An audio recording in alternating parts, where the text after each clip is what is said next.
تو میں نے کہا کہ جن تو لازم آنے چاہیے، قاری صاحب نے بھی آنا ہے اور استاد بھی بڑے سخت ہیں اور یہ چیلنج بھی بہت بڑا ہے، اگر جن نہیں آئیں گے تو یہ تو ہم جھوٹے پڑ جائیں گے۔ میں بھی ساتھ میں شور ڈالتا تھا کہ جن ہے، تو پورے کمرے والوں کی جو ہے اس میں بازی ہر جائے گی۔ تو عصر کے بعد جب وہ کھیلنے کے لیے طالب علم چلے گئے تو میں وہیں کمرے میں تھا، تو یہ جو دیوار کے ساتھ پلستر اپنی طاقت چھوڑ دیتا ہے دیوار کو، اینٹ کو، اور وہ بس انتظار کر رہا ہوتا ہے گرنے کے لیے، تو ہماری دیوار کے ساتھ کچھ ایسا پلستر تھا، تو میں نے کیا کیا، اس کو اکھاڑا اور یہ جو میرا گدا تھا اور اس کے اوپر چادر ہے، اس کے درمیان جو ہے دونوں طرف وہ بریک پلستر جو تھا اس کو بچھا لیا، دونوں طرف اوپر چادر دے دی۔ اور واقعی جب چھٹی ہوئی تو طالب علم بھی آئے اور انہوں نے کہا قاری صاحب آ رہے ہیں، قاری صاحب آ رہے ہیں، اور سب آ کے فٹ رضائیاں لے کے پڑ گئے۔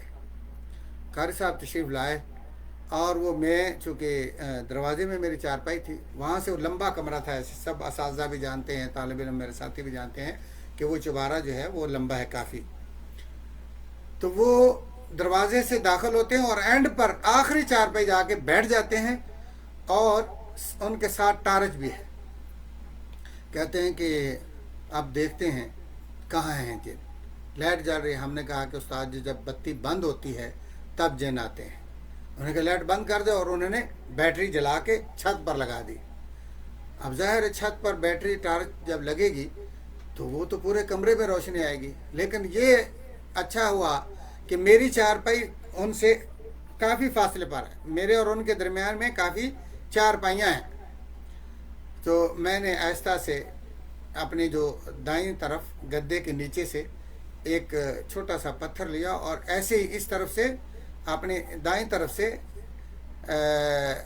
زمین کے اوپر کوشش کی کہ آخر حد تک قاری صاحب کے پاؤں تک پہنچ جائے۔ بہرحال یہ تو مجھے اچھی طرح یاد نہیں وہ کہاں تک پہنچا، لیکن نیچے کھٹکا ہوا۔ جب نیچے آواز پیدا ہوئی اس پتھر کے گرنے سے تو ہم نے ساتھ ہی کہا دیکھو استاد جی آ گئے، یہ دیکھیں آواز آئی، کیونکہ لائٹیں بند ہیں اور سب سناٹا چھایا ہوا ہے اور یہ خوف بھی ہے، تو اس خوف میں سناٹے میں جب وہ آواز آئی تو قاری صاحب نے فوراً نیچے چارپائی کے سر بھی داخل کیا اور نیچے لائٹ لگائی، تو اتنے میں مجھے موقع ملا، میں نے ایک اور پتھر جس ونڈو کے پاس قاری صاحب بیٹھے تھے میں نے اس ونڈو کے دے ماری۔ اب اس لکڑی کو تو بہت زیادہ آواز آئی، اور اس کی نیچے والے حصے میں سلاخیں تھیں، اوپر والا اوپن تھا، اس میں سلاخ نہیں تھی۔ قاری صاحب اسی ونڈو سے نکلے اور فرار ہو گئے، اور لائٹ بند تھی۔ میں نے 2-4 اور پتھر مارے ادھر ادھر، طالب علموں کو الحمدللہ کسی کو نقصان نہیں پہنچا، نہ ہی پہنچانے کا مقصد تھا۔ تو قاری صاحب بھاگ گئے، اور اگلا دن جو تھا وہ جمعرات کا تھا، جمعرات کو چھٹی ہوتی ہے، اور ہم نے بھی اپنے جو کمبل وغیرہ اوڑے ہوتے ہیں بیمار لوگوں کی طرح وہ اتارے اور کھیل کود میں مصروف ہو گئے۔ تو یہ ایسا ماحول تھا اپنے ساتھیوں کے ساتھ بے تکلفی کا۔ خیر اس کے بعد میں نے اپنے حالات کو درست کرنے کے لیے جامعہ میں رہتے ہوئے بہت سارے کام بھی کیے ہیں، جس میں ٹیوشن پڑھاتا تھا۔ ٹیوشن میں یہ جو صابن والا کارخانہ ہے، ان کے بہت سارے جو جٹ برادری کے مالکان ہیں ان کے بچے پڑھتے تھے، زاہد معروف ہے اس کے بچے پڑھتے تھے، صفدر شاکر کے بچے پڑھتے تھے، جو مامو کانجن کا چیئرمین تھا اس کے بچے پڑھتے تھے، اور ماشاءاللہ یعنی کافی سنی بیکری والے بھائی جانتے ہوں گے، سعید اور عتیق 2 بھائی تھے، ان کی بچیاں بھی پڑھتی رہیں، محنت کی الحمدللہ۔ اس کے بعد میں کتابیں جو جامعہ تعلیم الاسلام کی کتابیں تھیں، یہ جو صرف بھائی ہے، عربی کا معلم ہے، میزان الصرف ہے، فصول اکبری، اسی طرح کی جو کتابیں تھیں، یہ ساری چھوٹی چھوٹی کتابیں حضرت مولانا عبد القادر ندوی صاحب رحمہ اللہ نے میرے ساتھ ٹھیکہ کیا، کافی نئی کتابیں آئیں تو انہوں نے کہا کہ آپ یہ ساری کتابیں کریں اور آپ کو اتنا ہم معاوضہ دیں گے۔ خیر اس وقت کتاب جو چھوٹی کتابیں تھیں، مٹیریل بھی ان کا تھا، گتا وتا لیوی ہر چیز انہوں نے ہمیں لے کے دے دی، اور مزدوری جو ہے غالباً 4 آنے جو ہے وہ کتاب کی تھی، تو ہم نے دھڑا دھڑ جو ہے وہ کتابیں کر دیں۔ اس کے بعد یہ جو جلدوں کا سلسلہ ہے یہ مشہور ہو گیا۔ یہاں کے جو ڈاک خانہ ہے مامو کانجن کا، وہاں کچھ اسلحے کے بڑے حساس قسم کے رجسٹر بڑے بڑے ہوتے ہیں، وہ بھی میرے پاس آئے۔ اللہ کل حال محنت کی، میں نے شکیس بنایا۔ یہ جو کنو ہوتے تھے سردیوں کے موسم میں بہت زیادہ آتے تھے اور سستے بھی ملتے تھے، جاتے سبزی منڈی ہول سے لے لیتے اور اس کو نکالتے جوس، سب بچوں کو جو میرے ساتھ ہوتے تھے ان کو اکٹھا کرتے، وہ خوب کھاتے بھی پیتے بھی اور میرے ساتھ کام بھی کرتے، اور اس میں ہر سا ٹاٹری ماٹری رنگ وغیرہ ڈالتے، بوتلیں لاتے دھوتے اور بڑے مزے سے اس کو ہم اپنے بچوں کے لیے بھی رکھتے جو مہمان ہمارے ذاتی، اور فروخت کر کے اپنی جیب خرچ بھی نکالتے۔ اور شربت بناتا تھا، شربت بڑا زبردست میرا مشہور ہو گیا، باداموں کا شربت بناتا تھا، روح افزا شربت تیار کرتا تھا۔ حتیٰ کہ ایک دفعہ یہ مشہور ہو گیا تو مجھے حضرت مولانا عبد القادر ندوی رحمہ اللہ کہنے لگے کہ ہمیں مہمان خانے کے لیے شربت بنوانا ہے روح افزا، ہمیں آپ پہلے اپنا شربت چیک کروائیں۔ میرے پاس سیمپل تھا، میں نے دیا، بڑے خوش ہوئے، کہتے 150 بوتل جو ہے وہ ہمیں بنا کر دیں۔ اور مولانا عبد الرب صاحب رحمہ اللہ اس وقت خزانچی تھے، تو ان کو ذمہ لگایا، انہوں نے مجھے چینی وغیرہ جو میں نے لکھ کے دیا مٹیریل لا کے دیا، اور میں نے شربت بنایا، الحمدللہ بہت خوش ہوئے۔ پھر ہمارا جو گیٹ پر ہوٹل تھا مشرقی گیٹ پر، اس ہوٹل کو بھی میں نے چلایا، اور فروٹ کی میں نے ریڑھی لگائی، ایک ملازم رکھا باقاعدہ، یہ کمالیہ سائڈ سے ایک آدمی لایا، اس کو فروٹ روزانہ کلاس سے پہلے سبزی منڈی سے لا کر دیتا اور اس کو ریڑھی لگا کے پھر فوراً کلاس میں چلاتا۔ اسی طرح عطر فروخت کیا، اور جب گیٹ پر ہوٹل تھا تو وہاں حافظ محمد اسلم جاوید حافظہ اللہ جو کہ میرے خالہ زاد بھائی ہیں، وہ ان دنوں میں استاد تھے، تو وہ انہوں نے ہوٹل لے لیا، اور جمعرات اور جمعہ کو چونکہ ان کی فیملی ساتھ نہیں تھی تو وہ لکڑ آلے میں چلے جاتے، تو مجھے کہتے کہ یہ دودھ وغیرہ پڑا ہے، اگر یہ کل جمعے کے دن نہیں فروخت ہوگا دہی وغیرہ تو یہ خراب ہو جائے گا، فریج وغیرہ تو ہوتی نہیں تھی، تو آپ اس کو بھیج دیں۔ میں نے کہا ٹھیک ہے۔ تو میں تو ان کا چھوٹا بھائی تھا، اور ویسے وہ میرے اساتذہ میں بھی تھے، محسن بھی تھے، تو چونچ رہا کی تو مجال ہی نہیں تھی۔ تو میں وہاں ان کا یہ جو دودھ دہی ہے وہ فروخت کرتا، صبح اٹھتا اور دھوتا ہوٹل کو، اور رات کو دودھ وغیرہ کی دہی کنڈے لگانا، صبح جناب دہی لسی وغیرہ سب بنا کے جو طالب علم ہوتے ان کو دیتے۔ وہاں ایک محمد حسین لڑکا تھا، تھوڑا سا وہ بدماش ٹائپ تھا، غالباً یہ چچا وطنی سہیوال کی سائڈ پر، مجھے اس کا پتہ نہیں وہ بیچارہ کہاں چلا گیا۔ یہ صبح آیا، اور میں ابھی بیٹھا ہوں دودھ دہی بیچنے کے لیے۔ یہاں بھی ایک مزاحیہ واقعہ ہے، آپ کو سنا دیں۔ وہ آیا اور اس کی آنکھیں تھوڑی تھوڑی کھلی ہیں، اور یعنی سستی ہے، اور مجھے کہتا ہے کہ مجھے دودھ یا دہی اس نے مانگی۔ میں نے کہا ہے بالکل دیں گے۔ اس نے کہا کہ مجھے ادھار چاہیے، پیسے بعد میں دوں گا۔ میں نے کہا دیکھو یہ جو ہوٹل کا سامان ہے، جو ہوٹل کا مالک ہے وہ میں نہیں ہوں، حافظ صاحب ہیں، اور حافظ صاحب کی مجھے ادھار دینے کی اجازت نہیں ہے، اور وہ آج یہاں موجود نہیں، وہ اپنے گاؤں میں گئے ہوئے ہیں، تو لہذا میں آپ کو نقد تو دے سکتا ہوں، ادھار نہیں دے سکتا ہوں۔ تو اس نے وہ تھوڑا سا، میں نے جیسے کہا نا کہ بدماش ٹائپ تھا، غنڈا ٹائپ تھا اس وقت۔ بعد میں تو آپ کو پتہ ہے کہ آدمی بچپن میں بسا اوقات بدماشی کرتا ہے، بعد میں تقویٰ بھی مل جاتا ہے۔ اللہ عالم اس وقت وہ بہت بڑے عالم اور خطیب ہوں، نیک صالح ہوں، جیسے ہم بھی اس وقت بے سمجھ تھے، اور ہم سے بھی جو ہے وہ زیادتیاں بھی، ظلم بھی، سب کچھ ہوتا رہا ہے۔ تو اب تو خیر یعنی ہمیں ظلم کرتے وقت بھی جو ہے ڈر لگتا ہے۔ تو خیر اس نے آ کے زبردستی مجھ سے دودھ کا مطالبہ کیا، تو میں نے کہا نہیں میں نہیں دوں گا، حتیٰ کہ وہ